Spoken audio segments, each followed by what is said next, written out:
Përshëndetje, ja ku jemi sërish bashkë në të martën tonë dhe sot është data 1 janar, gëzuar, një vit i mbar dhe plot shëndet. Prandaj ne jemi këtu bashkë me ju për të bërë pyetje tuaja për atë çka juve ju shqetëson. Dhe do ta fillojmë sot medicinë me dy tema shumë të rëndësishme. E para është bursitis, çfarë është ai? Kush janë shkaktarët më të shpesht dhe më pas në pjesën e 3 dhe të 4 do të flasim për vaktet e të ngrënit, rëndësinë e tyre. Pra le ta fillojmë sa më shpejt me medisin.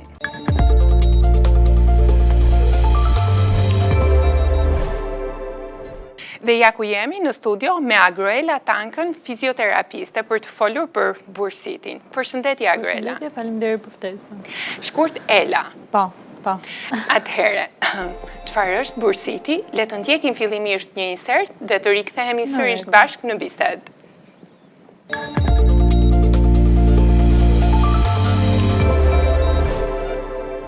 Bursiti është një infekcion i njohur më shumë bursave që ndodhen në trupin e njeriut. Në organizmin tonë ndodhen rreth 150 bursa, qese të vogla, të mbushura me lëng që formohen nën lëkurë, zakonisht mbi nyje dhe mes gilcave dhe kockave. Bursiti mund të zhvillohet nga disa faktorë. Ndër më të shpeshtit përmenden traumat e ndryshme, çrregullime autoimune të organizmit, infeksione të ndryshme që njeriu kalon gjatë jetës. Bursiti zakonisht shkaktohet nga lëvizjet e shpeshta në nyje, por edhe si rezultat i sëmundjeve të tjera inflamatore, siç është artriti reumatoid ose sëmundje të tjera që kanë ulje të imunitetit. Vendet më të zakonshme ku ndodh bursiti janë supet, borrylat, kyçet e këmbëve, gjunjt, ijet dhe kofshët.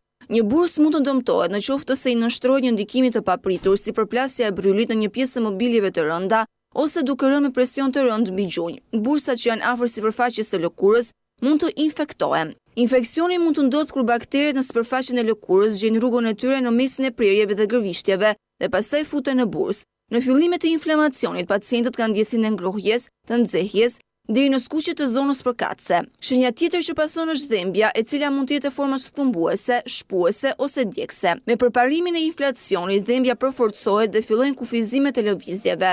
Dhembja zakonisht është më e fortë gjatë dhe pas aktivitetit lëvizjes, por mjaft e ashpër bëhet edhe në mëngjes, kur pacientët zgjohen nga gjumi. Gjithashtu, mund të kenë dhe temperaturë të shoqëruar me ethe.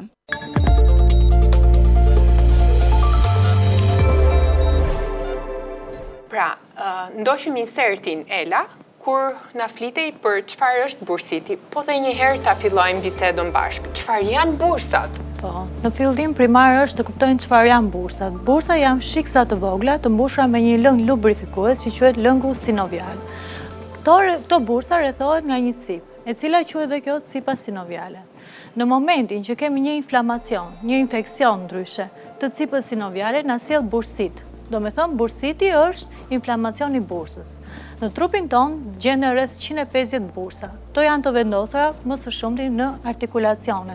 Bëjnë të mundur amortizimin e lëvizjeve të trupit tonë, të themi. Dhe mbrojtje nga goditjet e ndryshme apo nga degenerimi i sëmundjeve reumatizmale, siç janë artriti reumatoid, goditjet e erpaseshme, përsëritjet në veprim të një artikulacioni të vetëm, siç janë disa profesione të caktuara. Pra, e thamë çfarë janë bursat dhe bursiti. Kush janë shkaktarët më të shpeshtë të bursitit? Shkaktarët më të shpeshtë të bursitit, siç e thamë, bursiti është një inflamacion. Nga inflamacioni vetvetiu vjen fjala infeksion. Në qoftë se kemi infeksione virale, apo bakteriale, apo sëmundje reumatizmale, si artriti reumatoid, lupus eridematoz, goditje mekanike, trauma të vogla, mikrotrauma, atëherë do na sjellë një infeksion të cipës sinoviale. Me pak fjalë, bursit. Këta janë shkaktarët primar. Kemi disa profesione, siç e thanë, siç janë sportistët. Sportistët, në qoftë se persona merr me tenis, do kenë bursit në pjesën e bryllit, në këtë artikulacion. Personat që janë parukier, për shembull, përdorin artikulacionin skapulohumeral. Dhe këto do të sjellë vetvetiu bursit në artikulacionin që janë përdorur më së shumti, vetvetiu. Pra, lëvizje të shpeshta të njëjta. Të një artikulacion për një kohë të gjatë. Sepse për sportistët, për shembull që merren me futboll, përdorin patelën, koksofemoralin, nuk përdorin stërvitjen e mjaftueshme për ekstremitetet e sipërme. Kjo sjell që bursiti të fokusohet për shembull në koksofemoral apo në pjesën e patelës. Dhe qëndrimet e zgjatura në një pozicion në një të pozicion. caktuar, të detyruar, të themi. Cilat janë simptomat e bursitit? Pra, si paraqitet një pacient fillimisht? Po. Pacienti varet nga shkaktari gjithmonë, në qoftë se ka vua nga një sëmundje, apo ka pësuar një mikrotraum, apo siç thash, dhe nga profesioni i caktuar, personi gjithmonë ka dhimbje në një pjesë. Kjo është e fokusuar në artikulacione të ndryshme, si në artikulacionin e supit, të brylit e të tjerë, në për artikulacione. Pacienti referon dhimbje e para. Pra, e para është dhimbja. Më pas, dhimbja është lokalizuar më shumë në pjesën e artikulacionit, si që tam, dhe është ekspozuar me atë pjesën e edemës. Edema do me thënë entje. Kjo entje bën të mundur që me kalimin e kohës pacienti mos a lëvizin mirë artikulacionin, të humbje amplitudën. Moment që amplitudën, grada vazhdon të rritet. Dhe pacienti në qoftë se nuk ju drejtohet fizioterapistit apo mjekut specialist, e ka më të vështirë dhe rikuperimin. Shkaktarët të tjerë janë temperatura në këtë zonë. Te pjesa artikulacionit të prekur me bursit, siç e tham, është inflamacioni. Karakteristikat e inflamacionit janë skuqa, edema, fryrja. Pacienti nga dhimbjet mund t'i ketë në pushim ose në aktivitet, dhimbjet mëngjesore janë ato që e bezdisin më shumë. Dhe bëjnë të mundur që pacienti të bëjë një grafi ose të i drejtohet fizioterapistit, ta këshilloj për të bërë një grafi, dhe më pas të filloj trajtimin. Por ndahet në bursit akut dhe kronik. Duhet të dim këto faza të caktuar dy t'i ndajmë. Në pjesën akute kemi fazën e inflamacionit, kemi skuqe, ne nuk mund të punojmë, ne mund vetëm t'ja ulim dhimbje me antiinflamatorëve. Kurse në fazën kronike ata drejtohen pranë fizioterapistit dhe fillojnë rikuperimin. Dhe kush janë artikulacionet më të shpeshta që prek bursiti? Artikulacionet më të shpeshta... Në punën tuaj, juve çfarë keni vënë? Po, ne kemi hasur që artikulacionet më të shpeshta janë skapolo-humeral, i shpatula, ta themi ndryshe se shumë persona nuk e kuptojnë. Po. Kemi artikulacionin e kyçeve të dorës. Më pas kemi artikulacionin e ijeve, po më së shumti kemi të skapolo-humeral. Mund të themi në klinikën tonë Elixir, për shembull, paraqiten 60% të pacientëve me bursit në regionin skapolo-humeral. Tjetër tha që janë të ijeve, gjunjve, patelës, mund të kemi të tendinit të akilit, mund të kemi në pjesën e brylave, persona që merren me tenis, për shembull, përdorin më shumë brylin. Me ping-pong, sporte të ndryshme. Kishti mati këmbës? Po, në çdo artikulacion tham që janë 150 bursa. Dhe në këto 150 bursa, mendo mund të kemi bursite, 150 bursite të ndryshme. A ka një lidhje me moshën, prekja me bursit? Një lidhje dhe mund të themi dhe po dhe jo. Më shumë janë moshat mbi 40 vjeç. Dhe moshat mbi 40 vjeç, sepse normalisht mund të vuajnë nga sëmundje kronike. Po, është një moshë që sëmundjet kronike ka një shpeshtësi më të lartë. Por, duke u varë dhe nga sportistët, që janë më të rinj në moshë, bursiti mund të shfaqet edhe te moshat më të reja. Por për dispozit më të lartë kemi moshat mbi 40 vjeç. Të ftohta, të ngrohta. Në kë fazë duhet përdorur secila prej tyre? Është një fazë që shumë pacient nuk mund t'i ndajnë. Në fazën akute, do me thënë ku kemi inflamacion, atë entje, dhimbjen e madhe, temperaturën, ndahet faza akute. Faza akute gjithmonë duhet përdorur medikamente antiinflamator për shqetësimin e dhimbjes. Gjë primare tjetër është të ulim edemën, do me thënë entje. Edema, kjo mund të zjasë nga 5 deri në 7 ditë. Kjo quhet faza akute. Ato ditët e para neve në shtëpi, vetë, me kompresa akulli, kompresa të ftohta. Kujdes, gjithmonë akulli jo direkt në kontakt me lëkurën, sepse mund të shkaktoj djegje, shumë persona ngatrohen me këto dhe mund të shfaqin simptoma të tjera. Më pas, në fazën kronike, pas 5 deri në 7 ditës, kur entja ka rënë, dhimbja është reduktuar, ne mund të punojmë me pacientin. Kjo është në fazën kronike më pas, kur duhet të përdorin dhe të ngrohta. A ka një mënyrë parandalimi, të themi, të shkaktimit të bursitit? Mënyrë parandalimi, jo, por të kujdesemi, po. Për shembull, si marrim rastin e profesioneve. Te këto profesione gjithmonë, për shembull, rastin e parukiereve. Ato nuk mund ta ndalojnë profesionin e tyre, por gjithmonë duke bërë dhe stërvitje, sepse shohim shumë persona përdorin njërin krah, po ta shohim krahun tjetër e kanë të atrofuar, muskulaturën e kanë të atrofuar, përdorin vetëm një krah dhe e kanë më të fortë. Persona që vuajnë nga sëmundje kronike, her pas here duhet bëjnë konsulta. për ta parandaluar bursitin, sepse mund të kenë dhe infeksione virale dhe bakteriale që japin këto inflamacione. Dërsa sportistët? Te sportistët gjithmonë, në qoftë se kemi një futbollist për shembull, duhet punoj me pjesën e sipërme, sepse futbollistët punojnë vetëm me pjesën e këmbëve. Dhe duhet punoj njëkohësisht me pjesën e sipërve. Në mënyrë që të kemi një balans një balans muskulare, të jenë sa më të shëndetshëm, mos një muskull të jetë i atrofuar, një jo. Shohim shumë persona që ndjekin palestër dhe mbajnë një qëndrim jo të posturës në rregull. Një postim kështu në këtë pozicion dhe nuk është normale. Pse ndodh kjo? Dhe duke bërë girat apo sportet, në një krah bëjnë me 5 herë, në një krah bëjnë me 7 herë. E ky ndryshim normalisht na sjell atë pozicionin jo stabil për trupin. Dhe për ata që kryejnë sport, është e mirë dhe një nxemje. Po, stretching është primare, përpara stërvitjes dhe pasi stërvitjes. Dhe për çdo person normal, në mëngjes mund të bëj stretching të krave shumë lehtë, mund të bëj një stretching të pjesës kurizore, mund të bëj një stretching të qafës, janë shumë të mira. Dhe kjo eviton, parandalon të themi. Mos të ketë një jetë sedentare, të ruaj regjimin ushqimor, mos të abuzoj. Dhe e mbyllim këtu pjesën e parë për të rikthyer sërish bashk në pjesë të dytë me një pacient në studio për ta pyetur për shqetësimet e tija.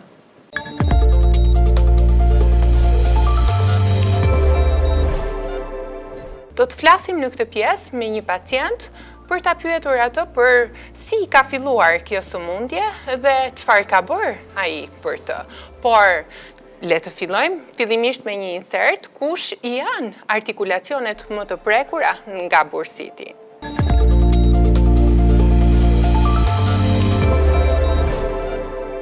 Bursiti i shpatullës ndodh zakonisht nga një dëmtim i mashetit të rotatorit. Ky lloj i lëndimit mund të shkaktohet prej traumave të vogla të përsëritura, të tilla si mbipërdorimi i artikulacionit të shpatullës dhe muskujve, ose një traumë e vetme më e madhe, e tillë si rrëzimi. Bursiti i bryllit është i lidhur me veprime që kërkojnë që të përsërisin përkuljen dhe zgjatjen e krahut tuaj. Ju mund të zhvilloni këtë lloj të bursitit duke u mbështetur në brylla, duke luajtur golf ose tenis. Bursiti i legenit mund të jetë si rezultat i artritit ose dëmtimit të legenit. Qëndrimi ose ulur për periudha të gjata gjithashtu mund të çojë në bursitis të legenit. Bursiti i gjurit shkaktohet nga aktivitetet që kërkojnë ulje të përsëritura me gjunjë të tilla, si puna në kopshtari. Njerëzit që janë bipesh dhe vuajnë nga artriti mund të zhvillojnë bursit rreth gjurit. Bursiti i kyçit të këmbës shkaktohet nga këpucet e pakëndshme, ecet e zgjatura ose sporte të tilla si patinazhi në akull.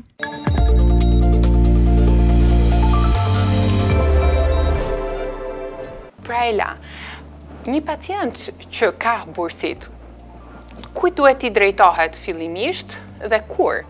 Atëherë, pacientët janë shumë në dilemë. Momentin që kanë dhimbje, kujt i drejtohen?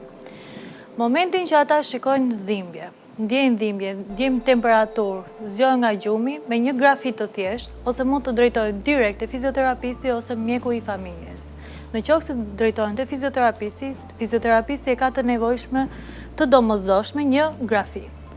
Ai e bën shumë të lehtë dallimin midis bursitit dhe sëmundjeve të tjera, sepse mund të kemi patologji të tjera që mund të jenë të njëjtat simptoma dhe duhet i ndajnë, si kufja rotatore për shembull. Kjo bën të mundur në qoftë se pacienti më vjen në klinikën e Eliksir, për shembull, pacientin që kemi këtu, na është referuar, e kemi rekomanduar për një grafi dhe kemi filluar trajtimin. Dhe jemi me pacientin ton, përshëndetje. Faleminderit që erdhët me ne në studio dhe ta pyesim konkretisht pacientin ton për shqetësimet, si ka filluar, çfarë ka ndjerë në fillim. Është kënaqësi ta shpreh atë që unë kam përjetuar dhe sot kam ndjerë ndryshimin maksimal. Para 4 muajsh deja probleme me shpatullën e majt, u detyrova që përdorja vetë makinë me kamjo automatike. Nuk kisha shans që të rrotullohesh. Dhimbjet tuaja ishin në shpatullën e majt, ishin dhimbje të menjëhershme? Zakonisht, kur ngrihesha nga gjumi, më jepnin kërcitje dhe skuqe, do më thënë që nuk e kontrolloja dot, do më thënë as kur ngrihesha në këmbë, humbisja dhe ekuilibrin her pas here. Filluan gradualisht apo menjëherë? Dhimbjet sa vinin dhe shtoheshin, arsyet nuk e dija, ndoshta nga lodhja nuk e di, sepse ne jemi rritur në kushte të vështira, unë të paktën Përjetuat ndonjë skuqje, entje të artikulacionit? pas Apo skuqe, nuk e vu të re këtë gjë? pasi, do më thënë unë pas skuqet, i pash skuqet në lëkurë, shkova me njëherë tek një mjek, ku ai më dha disa ilaçe dhe nuk më dha rezultat.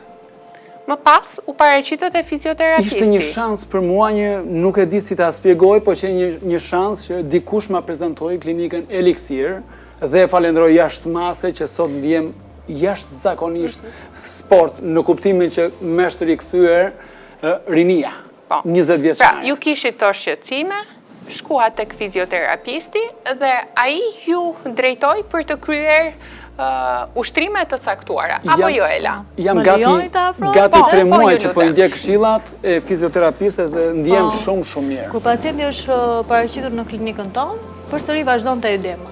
Ai kishte marrë medikamente nga mjeku specialist, por edema vazhdonte. Ja kam referuar të bënte një grafi, sepse këto medikamente i ka marrë dhe pa grafi.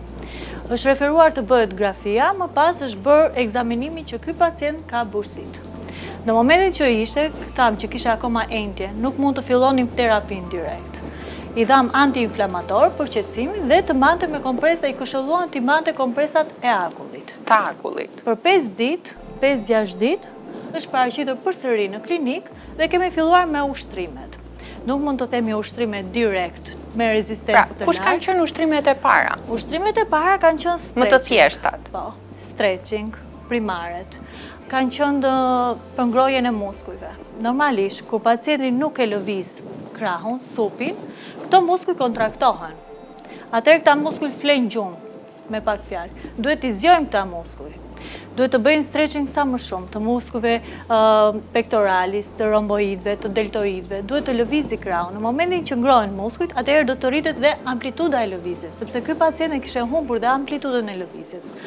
Nuk mund ta bëjmë dot aduksionin, rotacionin intern, rotacionin ekstern. Ditë pas dite kemi filluar dhe me pajisjet. Kemi përveç ushtrimeve që janë referuar pacienti bën dhe në shtëpi, i ka ndjekur, sepse pacientët dallohen kur i ndjekin ushtrime dhe kur jo. Dhe kush janë këto ushtrime? Atëherë, do i demonstrojmë ushtrimet bashkë? Patjetër, sot jam në gjendje optimale për t'i demonstruar. Ta fillojmë nga ushtrimi i parë. Më primaret. Për shembull, para 3 muajsh nuk mundesha absolutisht të jepja krahurit përpara dhe shpatulës mbrapa. Atëherë, tani po bëjmë lëvizjen e inversionit dhe eversionit. Pacientët me bursit zakonisht referojnë dhimbje dhe nuk mund ta bëjnë dot inversionin për shembull. Dhe bëjnë lehtësisht eversionin. Do me thënë, rrotullimi nga para, do me thënë mbledhjen e shpatullës dhe hapjen e shpatullës. Hapja e shpatullave. Të pacienti është referuar ta bëjë 3 herë nga 10, 2 herë në ditë. Një herë gjithmonë në mbikëqyrjen e fizioterapistit dhe një herë në shtëpi. Vetëm në shtëpi. Duke valuar dita pas dite, kemi ndërhyrë dhe me modalitetet e ndryshme, si ultratingulli, tensi, sepse duhet të punojmë dhe me musklaturën. Musklatura është e kontraktuar në ato momente. Pra ky ishte ushtrimi i parë. Ushtrimit e parë. Stretching. Problemi më i madh imi, problemi faktikisht më i madh imi ka qenë pjesa e krahut majt dhe shpatulla. Domethënë, këtu ka qenë dhimbja më e madhe që sot nuk e ndjej më. Për mua kjo ishte më kryesore. Ky ushtrimi i stretching. Një nga pacientët që ka përfundimin të themi, sepse nuk vuan më tashmë, vetëm vazhdon ndjek ushtrimet. Ushtrim tjetër? Ushtrimet të tjera, për shembull, jam duke vazhduar 10 herë.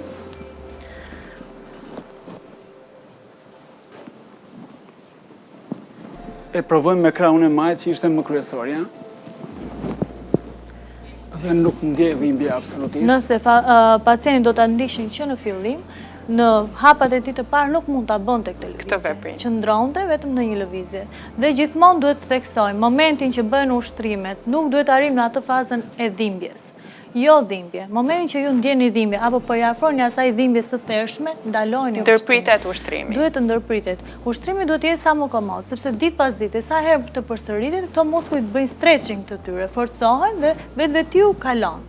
Do ta bëjnë, do vi një ditë, Pra është diçka që duhet të vi graduale, jo në mënyrë të menjëhershme. Prandaj këshillojnë seancat e fizioterapisë. Nuk mund ta shërosh bursitin me 2 seanca. Për shembull, pacientët vinë, bëjnë 2 seanca, ikën dhimbja dhe largohen. Ai bursit duhet gjetur në fillim shkaktari pse është, më pas të trajtohet. Në qoftë se normalisht ndiqen dhe ushtrimet, kjo është benefiti i tyre më i madh. Do të kemi rastin si ky pacient. Pra, këto ishin 3 ushtrimet që na Edhe një demonstruat ushtrim që që ka ishin qenë- për skapulohumeralit Po, të në tani. qoftë se do kishim një bandazh, një elastik, është dhe ushtrimi tjetër që mund ta bëj pacienti shumë lehtë. Në fillimet e tij nuk mund t'i bënte. Dhe po ta shikoni akoma ka kufizime të njëri krah, por duke vazhduar ushtrime normalisht do rikuperohet. Pra, ky ushtrim bëhet me një bandazh më tej. Me një bandazh. Më pas, po të kishim dhe përsëri një gjirë, kemi mund të ngrem ngritjen e peshave, sepse duhet ta theksoj. Momentin që kemi dhimbje dhe edem, kompresa akullit dhe mos të ngrihen pesha. Zakonisht pacientët thonë me dhimbje kalohet përsëri. Jo, ngritja e peshave nuk duhet. Dhe tek pacienti për shembull, ne nuk i kemi referuar akoma ngritjen e peshave. Duhet të rikuperohen njëra ato çfarë ka humbur, më pas të ngrihen pesha si krahu tjetër. Pra, çfarë roli luan fizioterapia për shërimin e bursitit? Fizioterapia është komponenti kryesor për shërimin e bursitit. Pacienti sa do të marrë terapi medikamentoze nuk mund ta shërojë këtë inflamacion. Momentin që paraqitet në klinik, i këshillohet pacientin në qoftë se do ndahet, në qoftë se është në fazën akute apo në fazën kronike. Në qoftë se është në fazën akute, e përsërisim përsëri kompresa akullit dhe mos ngritjen e peshave. Në qoftë se është në fazën kronike, do fillojmë me stretching, me ngrohjen e muskujve, me ushtrime sa më të lehta. Do rrisim amplitudën e lëvizjes, do rrisim forcën muskulare të humbur. Më pas, do futen me kalimin e kohës, sepse duhet dhe durim nga anë e pacientit. Po të marrim dhe pacient, kemi periudha 6 mujore, që këtë bursit nuk e kanë kapur në kohë. Dhe duan që të bursit të largojnë me 5 seanca. Kjo është e pamundur. Duhet durim nga anë e tyre dhe në mbikëqyrje në një profesionisti, gjithmonë. Më pas, hynë në punë dhe modalitetet. Si që tham, ultratingulli, tensi, tekar terapia që është një nga pajisjet më të fundit në klinikë. Në momentin që bursiti konsiderohet i shëruar, këto ushtrime që ju na demonstruat, pacienti duhet të vazhdojë t'i kryej në shtëpi për një kohë derisa apo? Atëherë unë gjithmonë i këshilloj. Dhe kur kryen një ushtrim nga njëra anë, në qoftë se bën me 5 sete nga kjo anë, duhet ta bëj me 3 sete nga ana tjetër. Dua që nga një ekstremitet mos të flej ekstremiteti tjetër. Në qoftë se ne me supin e pacientit punoj në anën e majt, nuk dua që ana e djathtë të flej gjumë. Në qoftë se jap 10 herë ushtrimin, dua të jap nga krahu tjetër 5 herë ato ushtrim. Pra këto ushtrime do të vazhdojnë dhe pasi pacienti të jetë konsideruar i shëruar. Sepse siç e tham, për çdo person është shumë e mirë stretching. A përsëritet sërish bursiti? Atëherë, siç e tham, bursiti duhet gjetur do e mos shkaktari pse ka ardhur. Në qoftë se ka ardhur nga një infekcion bakterial, për shembull, ky infekcion bakterial është dukur, atëherë ne nuk mund të vuajmë nga bursiti, vetëm po patëm ndonjë shkaktar tjetër. Në qoftë se ne vuajmë nga një sëmundje reumatizmale, për shembull, mund të kemi një predispozit më të lartë që na kapi përsëri. Pra, çfarë do t'i këshilloni ju si përfundim një pacientit që vuan nga një dhimbje? Atëherë, me rastin e parë të dhimbjes, mos i neglizhoni dhimbjet. Dhimbjet janë ajo pika alarmante. Momenti që ju neglizhoni dhimbjet, vazhdon dhe zgjatet procesi i shërimit. Asnjë dhimbje nuk duhet të neglizhohen. Momentin që ju hasin një mjek specialist, një fizioterapist, shprehani mendimin tuaj, dhimbjen tuaj, problemin tuaj, ata do ju sugjerojnë diçka dhe ju do të zgjeni zgjidhje për problemin tuaj. Falenderojmë Agroela Tankët për këshillat shumë të vyera që na dha dhe për ushtrimet e fizioterapisë dhe kalojmë bashkë në pjesën e 3 dhe të 4, vaktet e ushqimit.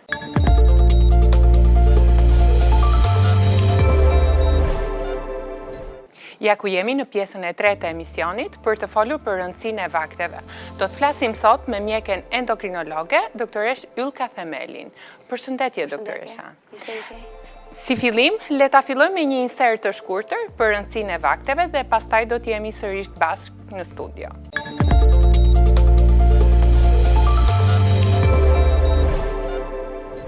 Konsumimi i vakteve në momentet e duhura të ditës është i rëndësishëm për mirëqenien tonë të përgjithshme. Numri i vakteve të njerëzit e shëndetshëm duhet jetë së paku 3 herë, mëngjesi, dreka dhe darka, ndërsa në varësi të moshës dhe profesionit mund të shtohen edhe 1 ose 2 vakte.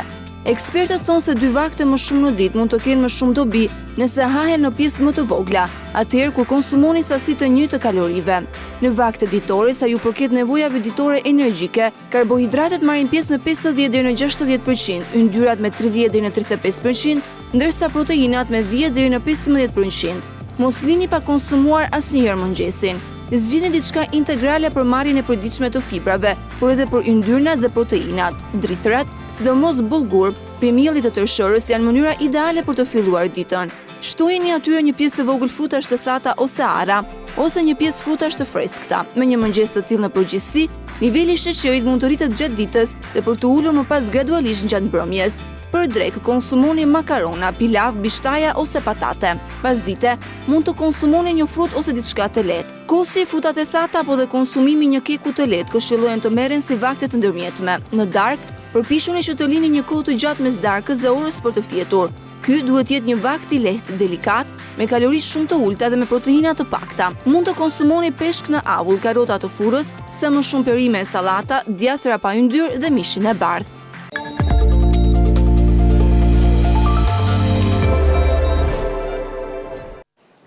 Dhe jemi sërish bashkë në studio, doktoresha. Kishit ndonjë gjë për të shtuar për insertin, apo ta fillojmë me pyetjet? Fillojmë me pyetjet dhe gjatë rrugës si e zauroj.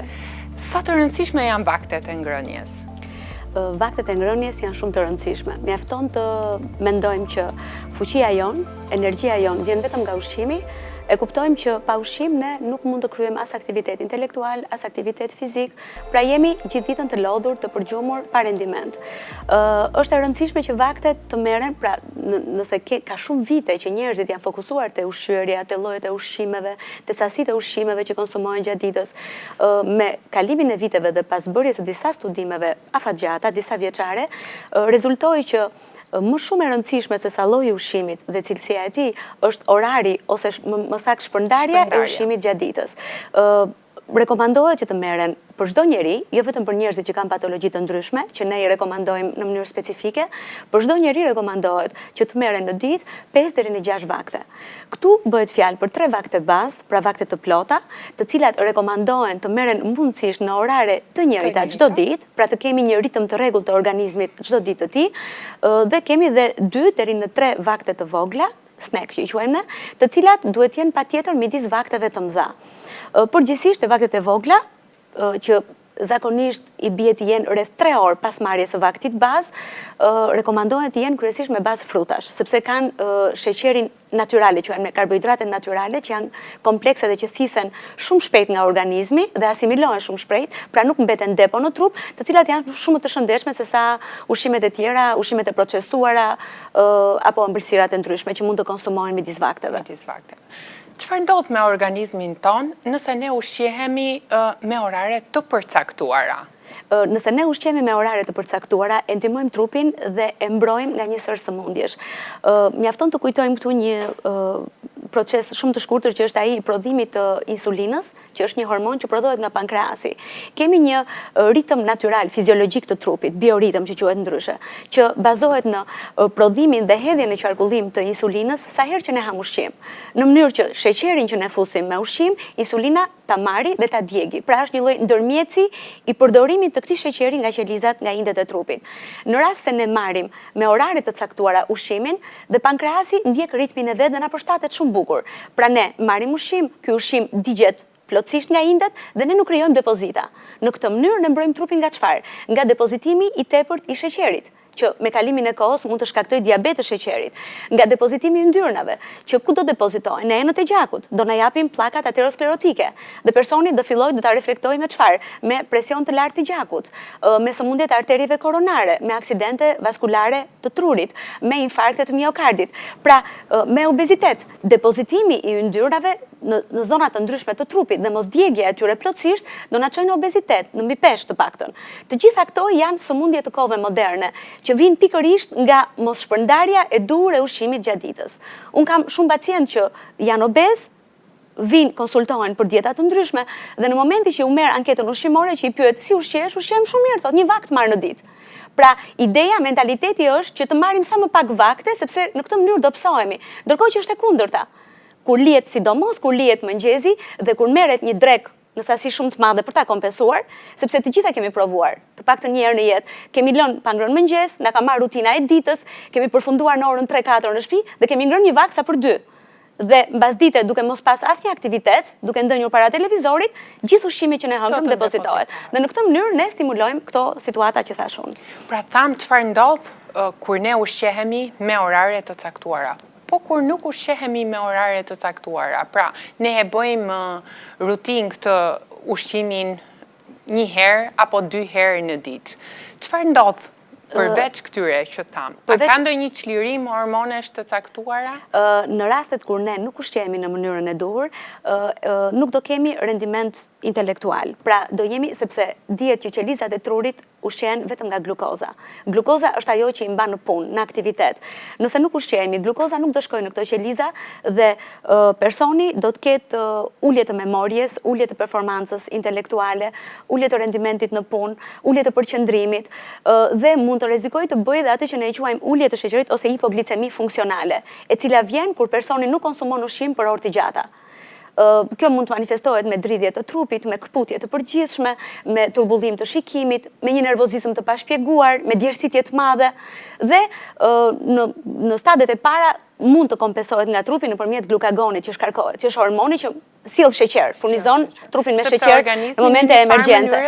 Ama nëse kjo situatë zgjat për kohë shumë të gjatë, pra i kthehet në një zakon trupit, i kthehet në një normalitet, atëherë këta persona rrezikojnë që të kalojnë në sëmundjen e diabetit të sheqerit, sepse fillon pankreasi dempeloset. Pankreasi nuk mund të na përshtatet ne kur duam ne të ham ushqim, për shembull ne i themi në mëngjes ti mos e hidh insulinën në qarkullim se unë nuk dua të ha. Ai flegjum. E dembelosim. Në drekë, kur shkojmë shumë të uritur dhe ham 2 fishin e ushqimit, i themi tani ti duhet hedhësh 2 fishin e insulinës se u duhet ha shumë. Dhe në këtë mënyrë ai çakordohen ritmin e vet dhe vjen një moment që nuk na përgjigjet më dhe kalojmë në diabetin e tipi 2.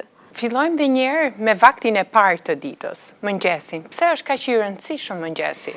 Mëngjesi deri para disa kohëve quhej më i rëndësishëm se darka, që nuk ishte ndonjë çudi e madhe, ndonjë erë e madhe. Kohët e fundit mëngjesi po del ose është referuar si më i rëndësishëm dhe se dreka. Pra vakti më i rëndësishëm i ditës për çdo njeri nga ne është mëngjesi. Nëse ne marrim një mëngjes të bollshëm, do ta fillojmë ditën shumë bukur, me sheqer në trup, me furnizim të trurit aq sa duam, me proteina që na ushqejnë muskut, pra kemi dhe fuqi fizike. Pra në kompleks ne jemi të kompletuar për të përballuar një ditë normale. Nëse ana shkalojmë mëngjesin, përveç problemeve që thash unë, ne e fillojmë ditën ters. Pra e fillojmë në një të duhur, duke e rrezikuar për të mos qenë në lartësinë e duhur gjatë ditës, për të kryer aktivitete ditore. Përgjithsisht në mëngjes rekomandohen të merren produkte të cilat përmbajnë sheqerin e mirë për trurin që thamë, që të kemi performancë, pra karbohidrate komplekse dhe këtu në maj të piramidës që ndojnë drithrat. Kur themi drithra, kemi parasysh bollgurin, kemi parasysh farat e linit, farat e elbit, farat kia, janë të mrekullueshme. Gjithmonë këto tërshërën, këto rekomandohen të kombinuara, sepse mund të mos jenë shumë të preferuara nga shija, nga shumë njerëz, rekomandohen të kombinuara ose me copa frutash të freskëta, ose me pak mjalt, me kosin, gjithashtu ose me qumësht, varet nga preferencat e njerëzve. Dhe pse janë të mira? Pse këto rekomandohen për në mëngjes dhe kanë sfiduar ato rutinat tona, veza e skuqur, sallami, djathi, sepse përmbajnë shumë fibra dhe përmbajnë karbohidrate shumë të mira. Fibrat i duhen trupit për shumë arsye. Arsyeja kryesore është që krijojnë një ndjenjë ngopje për disa orë.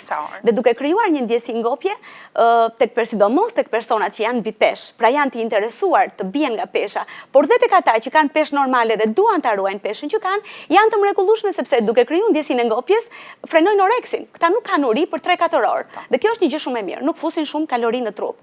Gjithashtu fibrat janë shumë të mira për aparatin e tretjes.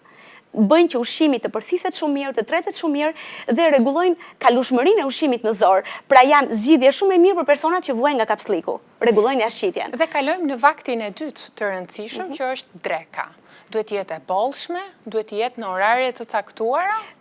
Tek dreka më tepër ka rëndësi orari se sasia. Vakti më i bollshëm është mëngjesi. Dreka nuk rekomandohet jetë e bollshme, duhet jetë një vakt normal. E rëndësishme është që të merret në orarin e dur. Shumica e njerëzve me të cilët unë kontaktoj, qoftë pacient, qoftë familjar të pacientëve, problemin e kanë që punojnë në punëra ku orari i punës është i zgjatur dhe nuk marrin dot ushqime vete.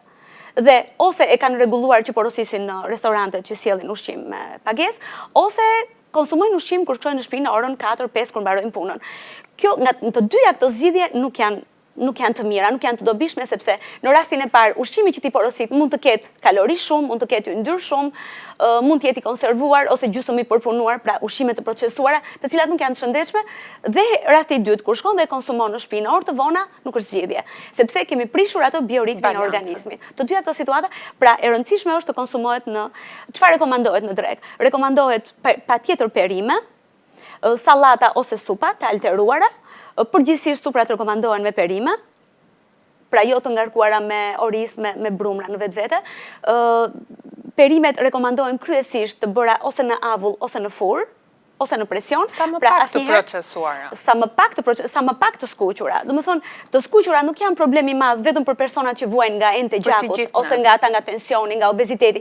Për të gjithë, dhe një njeri që nuk vuan nga asnjë sëmundje, duhet të kryej këto që po themi ne, pra ti praktikojë në jetën e tij të përditshme. Të skuqura duhen evituar në mënyrë absolute. Ka dy shkaqe pse duhen evituar. E para sepse duke konsumuar ushqime të skuqura, ne konsumojmë yndyrna, sepse detyrimisht ushqimi e thithë yndyrën, dhe e dyta sepse quhen ushqime inflamatore. Ato nxisin inflamacionin në trup. Dhe inflamacioni është në bazë të gjithë sëmundjeve të trupit, përfshi dhe kancerin, përfshi dhe problemet autoimunitare. Pra sëmundjet ku trupi shkatron vetveten, që janë shtuar shumë. Rikthehemi edhe një herë tek oraret, tek vakteve. Kush duhet jenë ato? Oraret ideale, sipas disa studimeve të fundit, janë mëngjesi duhet konsumuar në orën 7, dreka në orën 1, darka në orën 7. Darka duhet kemi shumë kujdes me orarin e konsumimit të darkës. Rekomandohet që të jetë sa më larg gjumit. Sidomos kjo vlen për personat që kanë probleme të stomakut, siç është refluksi gastroezofageal, tek personat që kanë obezitet ose mbipesh, tek personat që janë me diabet. Shumë njerëz pyesin, po, unë nga ora 7 që konsumoj darkën derisa fle, kam uri përsëri. Këtu mund ta rregullojmë nëpërmjet produkteve që konsumohen në darkë, pra duke konsumuar perime, bishtajore. E vazhdojmë këtë bisedën, doktoresha, që është shumë interesante, me tavolinën tonë të lifestyle, për të folur më tepër për produktet dhe për vaktet tona të ushqimit.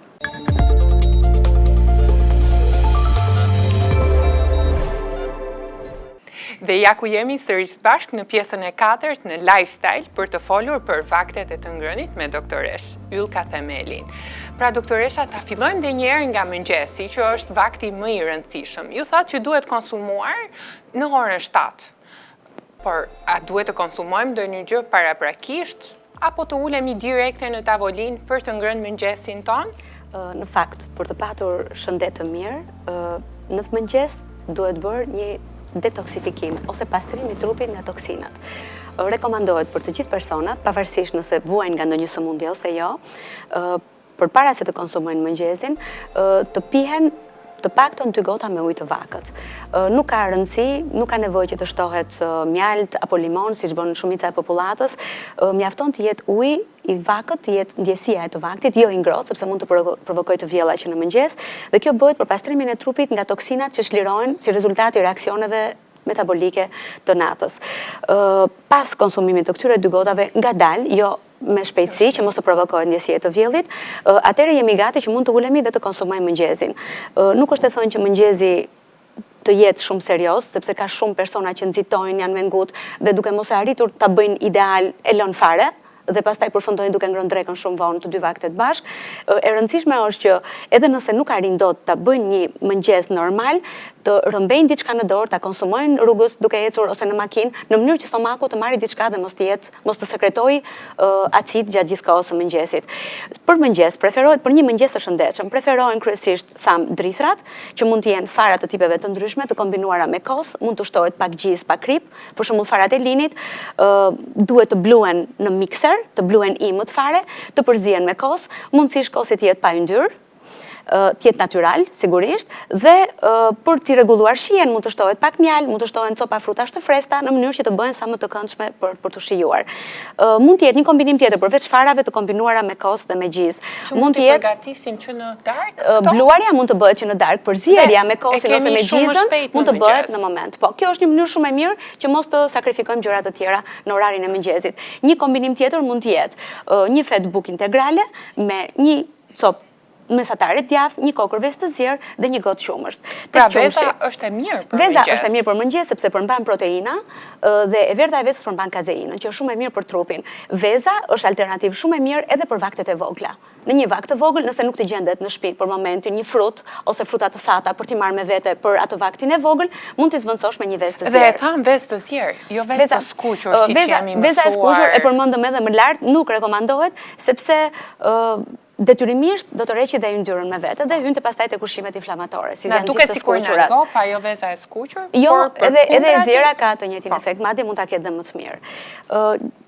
Për pjesën e midis vakteve, pra për vaktet e vogla, rekomandohen fruti është i pari. Në qoftë se arrim të marrim fruta, ai është ideali, sepse marrim karbohidratet më të mira. Dhe plus që frutat kanë vitamina, minerale, që ne e para na krijon një ndjesim ngopje dhe na mbajnë edhe për 2-3 orë të tjera derisa të vi vakti pasardhës, pra vakti bazë, dhe tjetra është që na mbajnë në tonus. Pra na japin karbohidrate, na ushqejnë trurin me sheqer, na japin vitamina, minerale që kemi nevojë për të funksionuar gjatë ditës. Dhe është shumë i thjeshtë për të marrë me vete. Është shumë e thjeshtë, është shumë komod. Nuk ka nevojë as të paketohet, as mjafton të lajt, te fruta duhet të ndalen pak. Përgjithsisht ka njerëz që konsumojnë frutin në formën e lëngut, midis vakteve. Ka që e konsumojnë dhe në mëngjes, shoqërojnë mëngjesin me lëngun e frutave. Ka që e marrin dhe esëll. Ka që e marrin dhe esëll, shtrydhin fruta në mëngjes dhe i marrin esëll. Përgjithsisht kjo nuk rekomandohet sepse mund të provokojnë një sekretim të aciditetit të stomakut. Pra, këta njerëz rrezikojnë të bëhen me gastrit, me probleme të stomakut edhe kur nuk kanë pas ndonjëherë më përpara. Fruti rekomandohet midis vakteve. Është një arsye tjetër pse e rekomandojmë larg vaktit, jo direkt mbas ushqimit ose para ushqimit, sepse vitaminat që përmbahen në fruta bashkëveprojnë me proteinat dhe me yndyrnat që përmbahen në ushqim. Dhe duke bashkëvepruar, asnjëra nga këto nuk bën efektin e pritshëm. Pra ne bëjmë çrregullim të efektit të ushqimeve në organizëm. Dhe në këtë mënyrë gjithmonë duhen mbajtur në distancë dhe oraret ideale për të konsumuar janë ora 11 para dite ose ora 10, pra nëse mëngjesi hahet në 7, fruti merret në 10. Gjithmonë do respektohet 3 orëshi i artë. Dhe mbas dite, nëse drekën e kemi konsumuar në orën 1, fruti do merret në orën 4. Pra çdo 3 orë ne duhet të konsumojmë. I bie që ne të fusim sasi të vogla në trup, aq sa na duhen, i djegim ato që marrim dhe ne nuk bëjmë depo. Dhe në këtë mënyrë ruajmë peshën që kemi ose dobësohemi kur jemi të interesuar për të rënë nga pesha, kur jemi obez. Më fal, dhe një vakt i vogël tjetër është ai para gjumit, sepse darka do konsumohet në 7, nëse kemi mundësi. Po dhe në 8 sikur ta konsumojmë, deri në orarin që njerëzit flen, prap mund të kenë uri. Dhe kjo i detyron që të fillojnë të marrin dhe një vakt tjetër të plot para gjumit, ai që i shëndosh, që nuk ka ku të tretet gjatë natës. Për këtë arsye rekomandohet edhe një frut para gjumit. Te frutat nuk rekomandohet lëngi frutave sepse fut shumë kalori në trup, sepse ju e dini që të përftojmë një gotë me lëng frutash natyral, ne duhet të shtrydhim të paktën 2 fruta, por në shumicën e rasteve duhen 3 kokra portokall ose moll. Në këtë mënyrë ne marrim shumë sheqer, marrim shumë kalori dhe ajo që është më e keqja, ne hedhim fibrat. Fibrat përfundojnë në mbeturina, që ato tham kanë tërë ato efekte që ne na duhen për trupin. Pra për këtë arsye nuk rekomandohet lëng i shtrydhur. Nëse kemi mundësi, do konsumojmë fruta të fresta. Dhe frutat e fresta, molla për shembull, ka antioksidant. Lëkura e mollës përmban më shumë antioksidante sa vetë molla brenda dhe rekomandohet të konsumohet me lëkurë. Tani, për të eliminuar nitratet apo pesticidet që mund të ketë, rekomandohet larje shumë e mirë me ujë të bollshëm dhe të konsumohet me lëkurë. Portokallet, apo gjithë familja e agrumeve, përmbajnë vitamin C, përmbajnë fibra dhe janë shumë të mira për të ruajtur shëndetin e zemrës dhe sistemin imunitar. Avokado, do ta theksoj avokadon sepse për mua është fruti më i mirë. Aq më tepër për personat që kanë probleme me enët e gjakut, që kanë probleme me hipertensionin, pra për disa patologji është shumë e mirë sepse nuk përmban shumë sheqer, pra për diabetikët është frut i shkëlqyer dhe duhet pasur vetëm kujdes me sasinë sepse përmban pak kalori dhe mund t'i shëndoshi nëse konsumohet në sasi të madhe. Dhe kemi një tabelë me ushqime të diskutueshme midis vakteve. Lëngjet dhe çajrat. Për lëngjet folëm. Po, çajrat do rekomandoni? Çajrat i rekomandoj, vetëm që janë si kafja, për shkak të kafeinës që përmbajnë, janë pije që dehidratojnë trupin. Dhe duhet kemi parasysh që kur i konsumojmë këto, duhet të marrim shumë lëngje gjatë ditës. Sasi më të mëdha lëngjesh. Gjithashtu, çajrat do konsumohen me kujdes nga personat që janë emotiv. Pra që janë shumë të ndjeshëm, sepse për shkak të kafeinës mund t'japin shregullime emocionale gjatë ditës, gjendje ankthi, probleme të panikut dhe këto. Pra jemi të ushqimet midis vakteve dhe njëherë i tham lëngjet e shtrydhura nuk janë të këshillueshme, sallat frutash që mund ta marrim me vete. Patjetër, mund të kemi një frut, mund të kemi fruta të përzierë në formën e sallatës që i konsumojmë midis vakteve. Tërshëra? Bajamet, lajthit, arat, në përgjithësi frutat e thata rekomandohen midis vakteve. Janë shumë të mira, janë alternative e mrekullueshme për midis vakteve. Vetëm duhet të kemi kujdes me sasinë, sepse kanë kalori. Pra, në qoftë se do marrim të përziera, disa lloje frutash të thata, sa grushti i dorës dhe aq. Kaq do jetë porcioni për vaktin. Dhe kujdes me personat që kanë probleme të tipit të diabetit, pra kanë sheqerin e lartë, sepse rrushi i thatë që ne e fusim te frutat e thata përmban sheqer. Dhe ky duhet konsumohet me shumë kujdes. Dhe konservantë. Dhe kumbullat e thata në përgjithësi. Po, sidomos to që janë me sheqer të shtuar. Gjithashtu për arat do kenë kujdes personat që kanë problem autoimun të tiroides, që kanë Hashimoto, ose personat që kanë mbi ngarkesë të jodit në tiroide, sepse arat përmbajnë sasi të mëdha të jodit. Dhe ky kujdes duhet jetë. Dhe rikthehemi edhe një herë te mëngjesi, sepse aty është fillimi i ditës. Shumë prej nesh kanë qef që të konsumojnë në mëngjes një brioche edhe një cappuccino. Është ky një mëngjes i rrezikshëm dhe sidomos kur përsëritet në një kohë të gjatë? Ky nuk është absolutisht mëngjes i shëndetshëm, është mëngjes jo i shëndetshëm. Në qoftë se për kohë të gjatë vazhdojmë të konsumojmë këtë, do marrim sasi të mëdha yndyrnash, do marrim sheqer të procesuar, pra sheqer të shtuar, që i është shtuar, dhe gjithashtu nga cappuccino do marrim sasinë e kafeinës që në mëngjes, qumshtin që mund të jetë me shumë yndyrë që është bërë cappuccino, pra kemi që sheqerin që idhet cappuccinos, pra kemi gjithçka të procesuar, gjithçka jo natyrale. Të gjitha janë të dëmshme për shëndetin dhe nuk marrim fibrat që i kemi shumë të nevojshme, nuk marrim dhe proteinat që i kemi shumë të nevojshme, që nuk janë në këto produkte që konsumohen. Përsa i takon drekës. Dreka, të gjitha llojet e sallatave janë të rekomanduara. Pjata e parë duhet të jetë sallatë. Dhe e mira është të jetë tas personal i sallatës, jo tas familjar dhe pastaj të bie nuk të bie radha për të marrë, është problem tjetër. Përgjithsisht rekomandohen në vaktin e drekës, orizi, makaronat, patatet, por duhet kemi shumë kujdes. Sepse na ngopin. Për patatet, po, na ngopin, por duhet kemi shumë kujdes. E para problemi është ke zjerja, nuk duhet të zihen shumë, duhet jenë që të ndihen në gojë, të forta, të thërmuara plotësisht. Dhe sepse duke zjerë shumë, ato çlirojnë shumë niseshte. Pra, mundësia që të na shëndoshin është më e madhe. Duhet të jenë integrale. Ky lloj orizi dhe këto makaronash nuk janë të shëndetshme, duhet të jenë me ngjyrë kafe.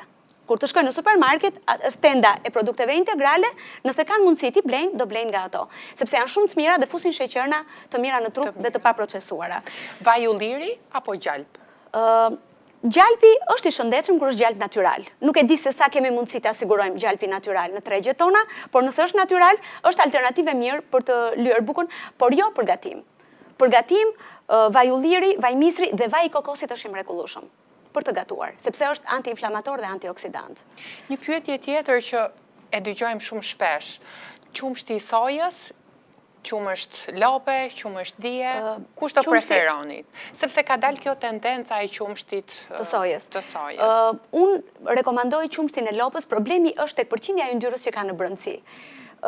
Dhe qumshti i sojës stimulon ose nxit autoimunitetin në organizëm. Pra, disa studime e fusin ke ushqimet që personat që kanë rrezik për sëmundje autoimunitare ose që kanë sëmundje autoimunitare, pra sëmundje ku trupi shkatron organet e veta, duhet evitojnë dhe sojen dhe glutenin. Pra për vetë sojës duhet patur kujdes dhe me përmbajtjen e glutenit në ushqime. Dhe meqense këto lloj sëmundjesh janë shtuar shumë me kalimin e viteve, i bie që të gjithë duhet bëjmë nga pak kujdes, sepse asnjë nuk e di nëse është i rrezikuar apo jo që ti shfaqi. Kështu që ne bëjmë kujdes para prak.